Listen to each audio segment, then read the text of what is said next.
Hi, girls.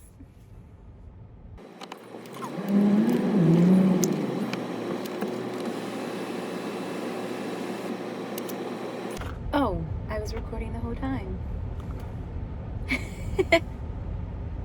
Hi, girls. Welcome back to my channel.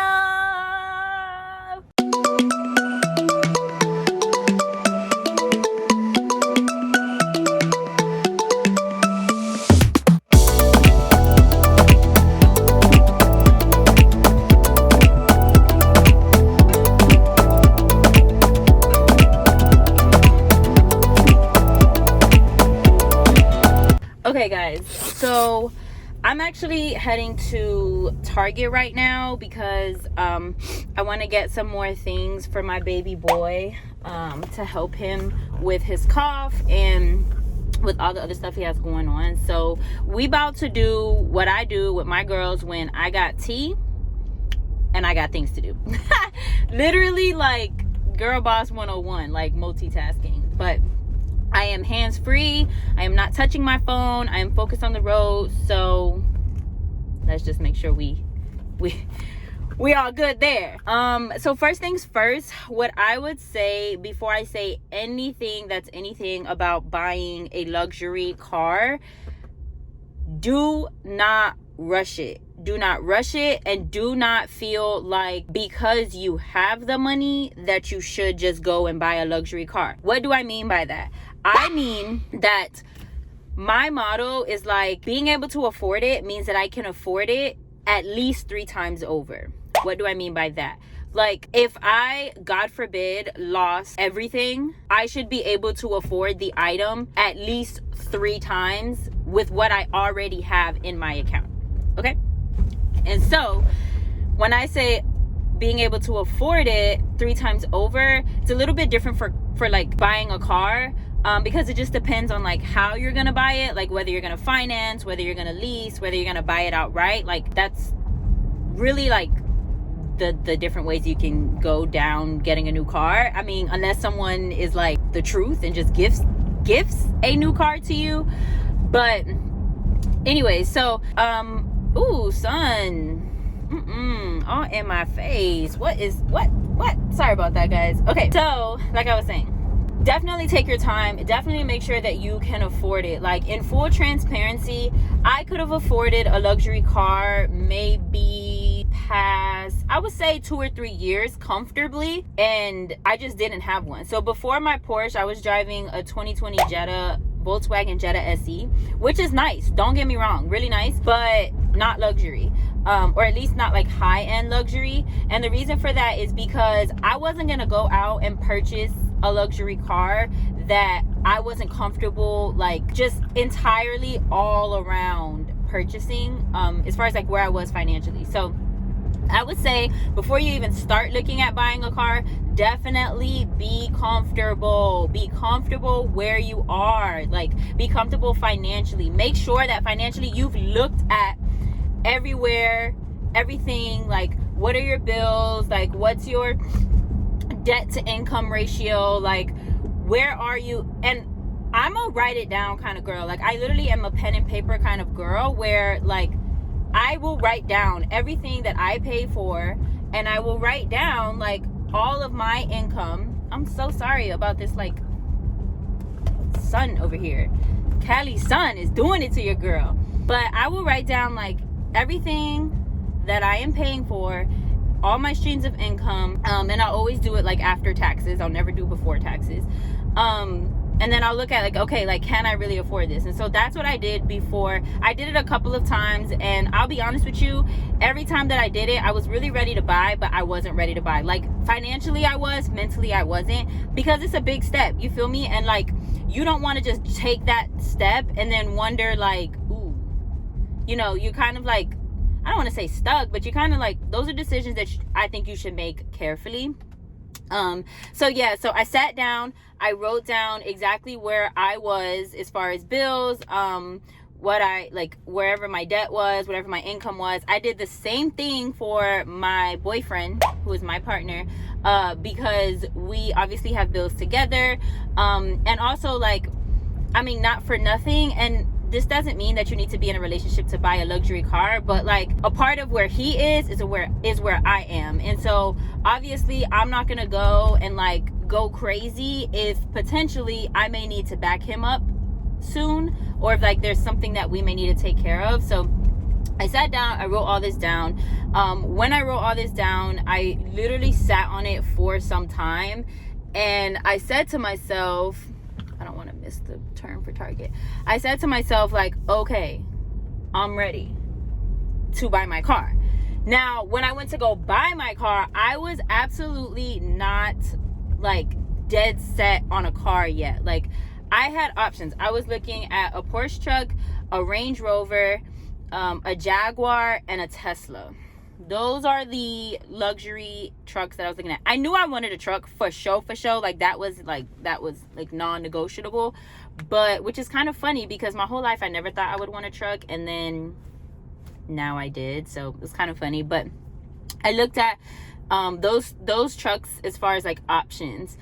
When I started to look around, I definitely went on websites like dealerships to start looking at like what the price ranges were, different specs and different things that like mattered to me to make sure that I had in a car, especially like, you know, model, make, year, things like that. And then other little things like making sure I have a navigation system, Bluetooth. I am a huge like performance kind of girl, like as far as speed and like drive goes. And so yeah, I mean, if you know me, you know I needed something fast, and I needed something that, you know, could get the job done, you feel me? So when I started looking, I started with Range Rover because all the cars that I listed were really the cars that I wanted to stay, like, I mean, that I like dreamed of. Like those are like all my like dream cars. So I started looking at Range Rover. When I went to, did I go to the Range Rover dealership first? I'm at Target, but I want to finish this for you guys. I don't really remember if I went to Range Rover first. Oh, I lie. Back up. I was also considering a Benz truck. And the reason why I was considering a Benz truck, honestly speaking, was just because everybody was like hype about Benz trucks. And so I figured like if there's hype, it must be a good truck. Went to Mercedes-Benz dealerships.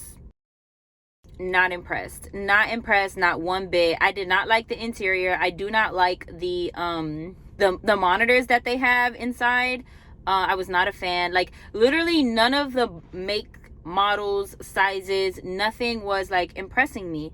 And when I was talking with the car salesman, I was getting all this information about where the market is right now. Pause. Let me tell you where the market is right now. Supply and demand, baby. Supply and demand. The supply is low. The demand is high on new cars, guys. Like legitimately, it's crazy. Like if you don't know about the supply chain shortages that have been going on because of the pandemic and because of like how it's affected industries and like warehouses and the people that are actually like building these cars, oh baby, pick up a book, not even, pick up your phone, click a link and read about it because it's real. So essentially every car I looked at is currently marked up on the MSRP, which the MSRP is essentially like the base rate that comes from the retailer. I forget what it stands for exactly. When I look it up, I can add it below so that you know exactly what the MSRP stands for. But that's like the base, like that the car is going for, and it is marked up by at least 10% everywhere. Like even like your friendly neighborhood Hondas, Toyotas, Nissans, everything is marked up, guys, because dealerships just do not have cars right now. When I started to sit down to look at like options for the Benz trucks, I'm told that like if I buy today, I'm not gonna get my car until like February or March of this year, like now 2022. And I started looking last year, like November-ish or something like that.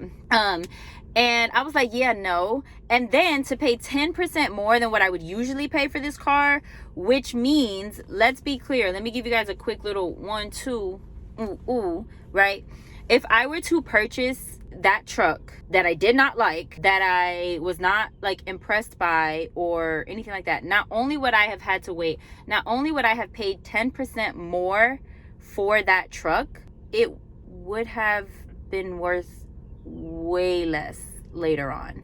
And I am no like expert in cars and things like that, but I know a little something.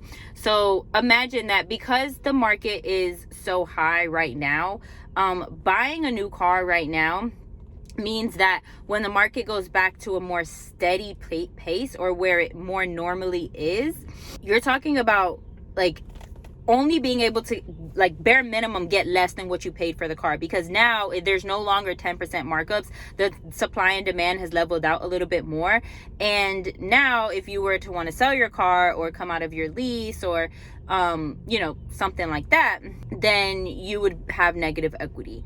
And by that I mean, and again, just to kind of give you like a quick little background on it, the negative equity is any money left on the loan of your car or the lease of your car that you carry over to a new lease or a new car. Meaning whatever you're going to pay for that new car, they're going to tack whatever you owed on the last one on top of that. Negative equity is not the way to go. Like if you can come out of a situation with no equity or positive equity, that's the way that you want to go.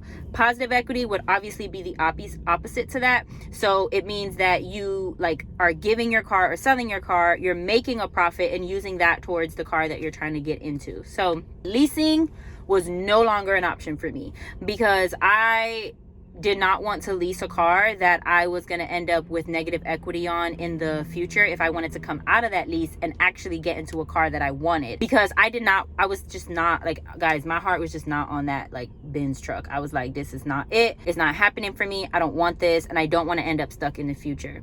So walked away from the Benz dealership. That was over with. Started looking at all the other dealerships. So I went to Range Rover. Loved the Range Rover truck. There are definitely a lot of specs to it. On the inside, there's a lot of like really cool like features to the truck, and the inside of it is just really comfortable. I definitely wanted an SUV, but I didn't want something that would swallow me whole, so that way like I was like sort of a little person trying to drive a big car. So I definitely did fall in love.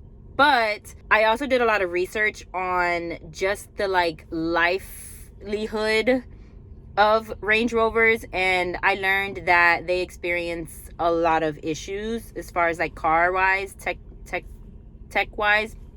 And so I wasn't interested in that either, especially because again, like keep in mind that every dealership I was looking at least a 10% markup on whatever I was getting. And so yeah, as much as I love the Range Rover, I was like, again, not really sold.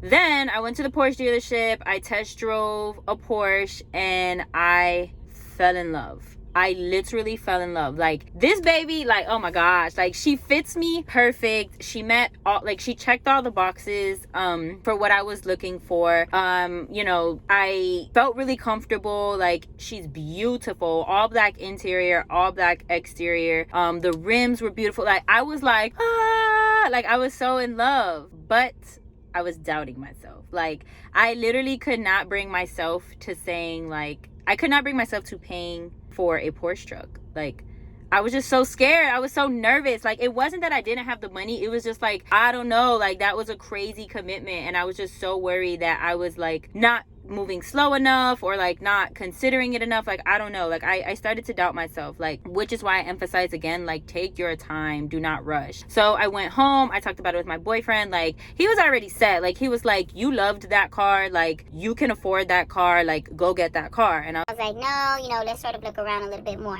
So then I test drove a Jaguar, which if you don't know, Jaguar is currently owned by Land Rover, who owns and manufactures Range Rovers. I don't know who they used to be owned by, but I do know that Land Rover now owns them. And so the Jaguar was very similar to the Range Rover. On the inside, it was just way too big for me. And it was sort of like the little brother to the Range Rover, or the little sister to the Range Rover. And I was like, if I'm gonna pay what I'm gonna pay, I'm gonna just go get the Range Rover kind of thing. And then after I drove the Jaguar, I test drove a Range Rover again, just to sort of like feel it all out, right? And I started to feel like, in comparison to the Porsche truck that I drove, it was just way too big. Like, it wasn't like, I don't know, like I went from, I guess like once I sat in the Porsche, like that was it for me. And so everything else just didn't fit well. So after I test drove the Jaguar, took that off the list. So from all the cars that I named, we crossed Mercedes off the list, we crossed Range Rover off the list, we crossed Jaguar off the list, and we were still in love with Porsche and hadn't tried the Tesla. So, I mean, I know what there is to know about Teslas. I know what we all know about Teslas, but I had never seen the inside of one. And so I went to go look at the inside of one, and it took me 2 seconds to scratch Tesla off the list. Like, don't get me wrong, cool car, electric car, self-driving car, it's giving, but the interior was just one of those boxes that needed to be checked for me. Like, if I'm gonna buy a luxury car, I want a luxury interior, and the Tesla literally has nothing but a huge like iPad looking thing on the inside, and it just wasn't like, I don't know, I didn't care as much for the tech as I do for like the aesthetics of the car, the interior of the car, the performance of the car. And then there's also like something I discovered about Tesla, at least the models that I was looking at, they really are not as spacious as they look. I can't really explain it like in a very simple way, but there's actually there's the driver and passenger, and then there's the back row, and then there's another row behind that. And it takes away from trunk space, and like trunk space was something that I really wanted. And so boom, Tesla was out of the running. And so I went home, I sat on it for like 2 days. I talked about it with my man, and I was like, I don't know what to do. And I really didn't know what to do, guys, because like, again, I had already like explored all the options that I wanted. I had already like looked at my finances. I had already planned appropriately. I had already budgeted appropriately. Like, I was ready to make a purchase. I just was so nervous. Like, I was so nervous. It even got to a point where I was like, forget it, I'm not getting a new car. Like, it is what it is. And so finally, I kid you not, y'all, like, I woke up in the morning, I prayed, I got up, got dressed, and I went to the dealership, test drove the Porsche one more time, and sat down to buy my car. And it was like the most exhilarating experience, yo. Like, I literally was like, I'm really sitting here buying a Porsche. I'm really sitting here buying a Porsche. Like, y'all, I was shook the whole process through. And I kid you not. So when we sat down to actually start the process, and like they ran my information, it was like oh my god, the process I had to go through. So like, it ended up being a 2-day process, because the first time that I went to go actually make my purchase, keep in mind, like, I'm buying this car in California, so your girl had to jump through hell and high water to get everything situated, because they had to make sure I was a California resident, that I had a valid license. They had to make sure that my old car that I was selling to them literally still had a Florida tag on it and was still registered in Florida. So like, to go through the hoops that I went through, like, I was literally, again, I was getting to that point of like, maybe this isn't for me. I started to feel a little bit defeated by it, because it was like every time I got one step closer, I was knocked another step back. And again, it wasn't about the money. It was just like the process of trying to get into making the actual purchase. Once everything was done, once everything was squared away, there were straight green lights. I kid you not, like, the sales associate like got to like the part after we signed like all the information and things like that and all that, and she was like, congratulations. And my man is my witness. All I kept saying was, God is good. God is good. God is good. God is so good. God is so good. Like, and ain't he good? Okay? Because God brought me through that whole process. God was strategic in, you know, what I was going through, what I was experiencing, what I was test driving, everything. Like, God was there the entire way. And even when, you know, I felt a little discouraged and I felt a little wavered, like God was just like, girl, get up out of bed and let's go, and we about to go get this car. And so I swear to you, for like 10 minutes straight, I just kept saying, God is good, God is good, God is good. And, you know, the sales associate was just like, you know, really excited. And I was really excited. And then I think the process altogether took like maybe about 45 minutes with the like administrative side, and then they cleaned the car and got it all ready for me.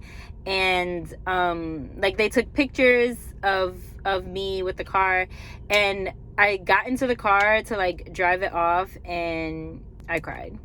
Like, it was a definite moment for me, y'all. And like, I swear to you, like, I pray and wish this over all of you girls. Like, literally, like, it is the most exhilarating experience. It is also like very rewarding, because this is my car. Like, I did this on my own. Like, no handouts, no help, no anything. And I'm not saying that help is a bad thing, because I wish that I had some help. But what I am saying is that, like, if you gonna go and get it, go and get it, girl. Don't let nobody slow you up. Don't let nobody stop you, because if it's for you, it's for you. Like, simple. Like, there isn't anything that you have that God didn't set up for you or didn't give to you. And so I'm just so grateful to God for my car. And I definitely would love to give you guys a car tour, a little car tour, to kind of show you some of the features and show you the interior. As you can see, I have a double what's called a panoramic sunroof, which was another box that I wanted to get checked. But if y'all want to get a car tour, definitely comment below so I can make sure I put that together for you guys and share some of the features and the specs and like all the fun stuff as to why I bought my car. But all in all, I'm just really grateful to God. And the process, although it was very long and rigorous, it was definitely worth it. So there you have it, buying my Porsche. Woo, girl, it was not easy, but it is doable. I did it, you could do it, we could do it together. Whatever questions you have, please comment them below so I can answer them. Like, you know, I got your back. You know, I'm here to support you in the process. And as far as you know, luxury goes, God is good, honey. God is good. Thank y'all for watching. I really appreciate you. And don't forget to subscribe before you go. Don't forget to smash the like button if you enjoyed this video and all the tips that I shared. More importantly, Happy New Year, girls. Peace. Okay. Followed? Subscribe? Let's get into it.